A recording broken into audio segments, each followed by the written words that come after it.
Eu resolvi me lançar um desafio.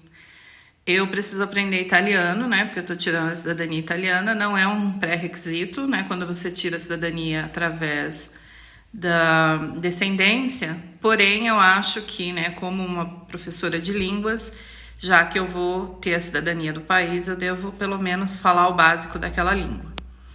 Então, eu vou utilizar a metodologia que eu uso com os alunos para ensinar inglês, para me auto-ensinar italiano. Eu vou pegar o material traduzido para o italiano e vou aplicar as mesmas técnicas da metodologia não linear que a gente utiliza para ensinar inglês para os alunos. E aí, vocês vão fazer o papel dos meus professores, porque qual é o papel do professor? Cobrar o aluno para que ele atinja a sua meta, né, e que as técnicas sejam respeitadas. Então, eu conto com vocês aí para ir cobrando isso de mim. Primeiro dia aprendendo italiano sozinha. Vamos ver no que vai dar isso daí. Então, eu peguei algumas frases do nosso material de italiano da escola, porém eu não sei nada, viu, gente? Para quem vai argumentar aí que eu já falava, eu não falo nem espanhol, tá? Meu negócio é inglês mesmo. E aí eu vou aplicar as técnicas da metodologia não linear. Então, eu vou ouvir a frase e vou repeti-la várias vezes e vou tirando a escrita conforme eu for melhorando a minha pronúncia. 1. Il mio nome e cognome è Ines Braga. 1. Uno. Então, eu já vou aprendendo os números junto aqui, tá? Eu numerei as frases e daí, conforme ela fala o número, eu também vou melhorando a pronúncia dos números, aprendendo a falar os números em inglês. Então, uno. E o meu nome, cognome, é Inês Braga. Eu vou ouvir de novo, porque eu tô com dúvida da pronúncia. 1. Il mio nome e cognome è Ines Braga. Uno. E o meu nome, cognome, é Inês Braga. E o meu nome, cognome, é Inês Braga. Vou ouvir de novo. 1. Il mio nome e cognome è Ines Braga. 2. 1. Il mio nome e cognome è Ines Braga. Uno. E o meu nome, que é o nome, é Inês Braga. Percebe que nesse primeiro momento eu sou um bebê aprendendo a balbuciar alguns sons em italiano. Quando a gente vai seguir o mesmo processo da língua materna. Então, quando a criança está aprendendo a falar, ela fala erradinho. E com o tempo que ela vai praticando, praticando e ouvindo as pessoas falarem, ela vai se autocorrigindo. Aí, lá na frente, se ficar alguma coisa sem corrigir, a mãe leva no fonoaudiólogo, não é assim que funciona? Então, eu vou falar, vou tentar falar do jeito que eu consigo nesse momento, do jeito que a minha língua me permite falar, do jeito que eu penso que é, e vou continuar ouvindo as pessoas falando, vou continuar ouvindo o material até eu ir melhorando a minha pronúncia, tá? O importante nesse momento é o meu cérebro decodificar que o meu nome e cognome é Inês Braga, significa o meu nome e sobrenome é Inês Braga.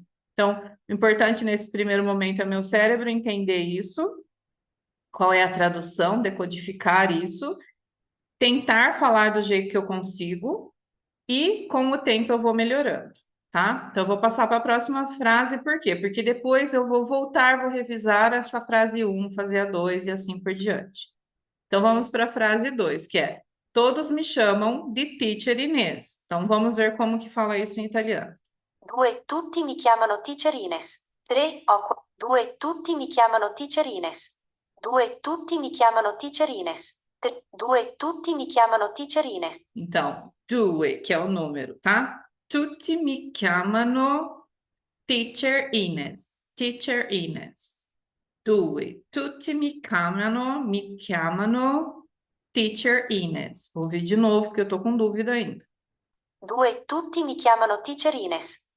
2. Tutti mi chiamano Teacher Ines. Então, veja que não é importante que eu fale isso perfeitamente, mas sim que eu tente falar do jeito que eu saiba, mas que eu vá decodificando isso, né? Sabendo o que isso está querendo dizer. Então, eu vou repetir a frase 1 e a frase 2 agora. 1. Il mio nome e cognome è Ines Braga. 1. E o meu nome e que o nome é Inês Braga. E o meu nome e nome é Inês Braga. Veja que eu já tentei aumentar a velocidade e tirei os olhos do escrito, tá? Então, por que que é importante eu não falar lendo? Porque quando eu falo e estou com o meu olho ali na escrita, a área do meu cérebro que está sendo acionada é a área da leitura e não da conversação. E eu quero ficar mais fluente mais rapidamente na área da conversação. Depois eu trabalho a escrita e leitura. Então, eu vou tirar os olhos do escrito e tentar falar sem ler e aumentar a velocidade. Por que aumentar a velocidade? Porque quando eu aumento a velocidade daquilo que eu estou falando, eu automaticamente melhoro o meu listening, melhoro, aí já falando em inglês, melhoro o meu ouvido, tá? Porque o nativo da língua, ele fala mais rápido do que eu estou falando. Então, para eu entender ele, eu tenho que aumentar a minha velocidade de fala. Então, cada vez que eu repetir isso, eu vou tentar olhar menos no escrito e falar mais rápido, porque aí eu vou estar trabalhando a área da conversação e a área da audição no meu cérebro, tá bom?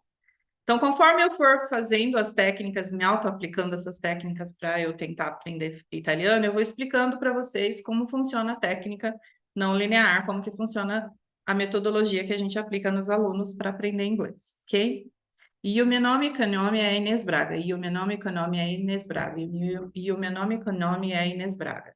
Tutti mi chiamano Teacher Inês. Tutti mi chiamano Teacher Inês. Então, ó, percebe que eu já estou conseguindo falar duas frases sem ficar lendo e com uma velocidade já considerável. Gente, eu não pratiquei isso antes, tá? Há muitos anos atrás, quando saiu o material trilingue na escola, eu dei uma olhada e até tentei fazer isso daqui de auto me ensinar, mas não foi para frente porque eu não tinha tempo e, na verdade, é por isso que eu estou gravando esses vídeos, porque eu quero que vocês me cobrem esse tempo, tá? Então, o dia que eu não postar nada sobre isso, eu quero que vocês falem, e aí, Inês, como é que tá as aulas de italiano? Vocês são os meus professores, porque o professor, ou na metodologia não linear, o professor tem o papel de fazer o aluno ter atitude em relação às técnicas. Que vai ensinar o aluno não é o professor, são as técnicas, as técnicas serem bem aplicadas. Porém, o aluno precisa permitir que essas técnicas sejam bem aplicadas. Então, precisa ter o professor ali para cobrar, para falar, fala mais rápido, para falar, tira o olho do escrito, para falar, viu, por que você faltou, por que que você não está praticando, enfim, tá bom? Então, vocês são os meus professores aí que vão fazer essa cobrança para mim. Hoje eu vou ficar nessas duas frases, porém, cada dia eu vou trazendo aí um pouquinho mais e vou ensinando também quais as técnicas que eu estou aplicando e por que eu estou aplicando, ok? Thank you, bye!